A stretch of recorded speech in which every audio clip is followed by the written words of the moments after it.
Je me retrouve avec des tonnes de vêtements, avec des coupes sympas, ou des matières sympas, ou des détails sympas que je ne peux pas porter. Un jour, je me suis dit, mais merde, Koudia, tu vas aller en racheter d'autres. Mais finalement, ils vont jamais t'aller, ces vêtements-là. C'est con, mais c'est logique, en fait. Ils peuvent pas t'aller à la perfection, ils n'ont pas été faits pour toi, ils peuvent pas être à ton image, ils n'ont pas été faits pour toi. Je me suis jamais sentie vraiment bien dans ce que je portais. Et c'est à partir de là que je me suis dit, bah, pourquoi, au lieu d'en racheter de nouveau, avec tout ce que j'ai là, en matière, en boutons, en matériel, parce que finalement, un vêtement, c'est constitué de plein de choses, pourquoi j'en referais pas des nouveaux? Et c'est quand j'ai commencé à transformer mes vêtements, pendant que je les transformais, je me disais, ah ouais, mais en fait, avant, j'aimais bien ça. C'est parce que dans tel magasin, il le faisait de telle manière, ou dans tel magasin, il le porte de telle manière, donc je me suis forcée à porter ça. Mais finalement, c'est pas moi, ça me correspond pas.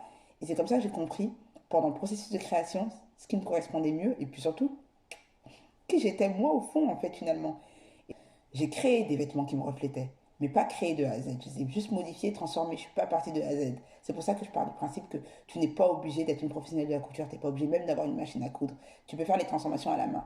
Encore une fois, j'en reviens à tu pars avec ce que tu as et qui tu es pour revenir à toi-même. C'est ce message-là que je vais faire passer à travers Eva. Encore une fois, je le répète, ce n'est pas juste un cours de couture.